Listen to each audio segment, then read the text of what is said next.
Welcome to Finance Flow. This is your space to learn how to make, save, invest, and grow your money one day at a time.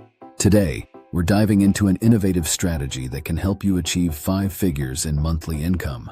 I will share the hands-down smartest way I've seen to reach $10,000 a month. It has the lowest failure rate, allows for income from day one, and it's how many successful people, including Warren Buffett, made their millions. And no, it's not the stock market. It's a method that many of the wealthiest people on the Forbes 500 list have used. Believe me, they're not running Shopify stores, Amazon FBA, or ad agencies. This approach is based on 2 simple words: boring businesses. So, whether your goal is to make your first $10,000 in monthly income or to hit your next million, this strategy can get you there. Buying existing businesses and using other people's money to pay for them. Now you might be thinking, is this really possible? Not only is it possible, but owners often need you to do it. There are too many businesses for sale and not enough buyers. It's simple math. By the end of this video, you'll know how to replace your W-2 income by buying a business. You'll learn how to finance a business using other people's money and the 4 different ways we use to cash flow and acquire businesses. And why is now the perfect time to jump into this? There are 75 million baby boomers, with 10,000 retiring every day. Harvard did a case study comparing who earns more post-college: consultants, bankers, or those who buy small businesses. Spoiler alert, those who acquire businesses come out on top. In fact, 91% of people with a net worth above $5 million own their own small business. Let's talk about why this works. Most small businesses are profitable and have been for more than 5 years.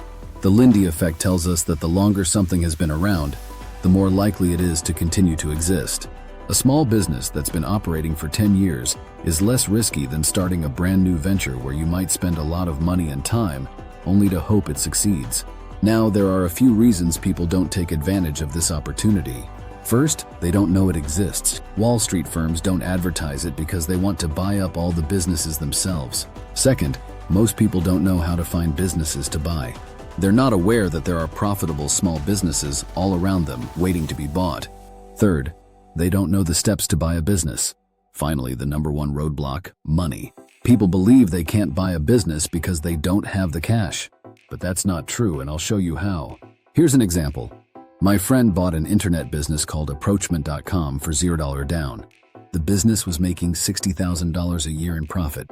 The seller wanted $120,000 for it. My friend negotiated a deal to pay the $120,000 over a 3-year period using the profits from the business itself. This means my friend agreed to make monthly payments to the seller directly from the business's earnings. This allowed my friend to acquire a profitable business without paying a large upfront cost. Let's break down the 4 main ways to buy a business. 1. Cash. Use your own money to buy a business. This is pretty straightforward if you have the funds. However, the downside is that you tie up your money in the purchase, take on all the risk, and can't use that cash elsewhere. The upside? You might get a better deal, similar to buying real estate in cash, and the transaction can be completed quickly. But honestly, this is my least favorite way to buy a business. 2. SBA loan. This is when the government gives you up to 90% of the purchase price of a business. That's right, the government will lend you money to buy a business. The downside is that it's debt, so you're on the hook if the business fails. Plus, the process can be time-consuming, like dealing with a loan application at a bank. The upside? It's essentially free money if used wisely. But this method is still not my favorite, due to the rigid process involved. 3. Outside capital. You raise money by asking friends or investors to give you cash. The downside is that it can be hard, especially if you don't have rich friends or connections. The upside? Less personal risk, faster closings, and the potential to bring cash to the table for better deals. However, I'm not a huge fan of this method because I like to keep more equity for myself. 4. Seller financing. This is my favorite method. This is where the seller allows you to buy their business by paying them over time from the business's future profits. In essence, the seller becomes the bank.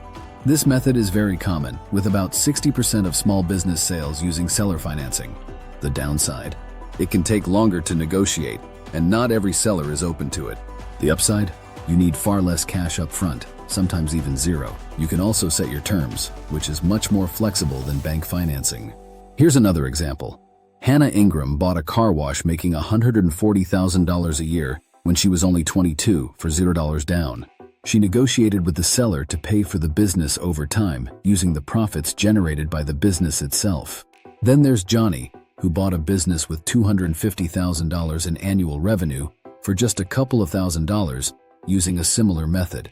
Now, let's talk about the steps to negotiating a seller-financed deal. The key to seller financing is negotiation. When approaching the seller, the conversation goes something like this.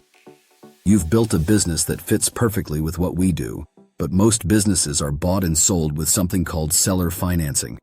To make this deal happen quickly and at the best terms, we propose using seller financing, which means you'll get paid through the business's future profits over the next 3 to 5 years. Most business owners will be open to this approach because it's common practice. To recap, today you've learned about the opportunity to replace your income by buying small businesses.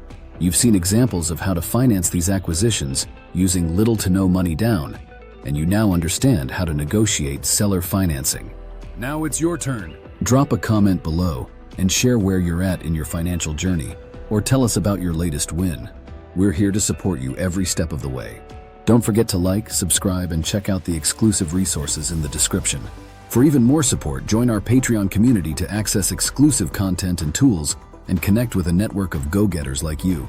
Let's keep growing one day at a time.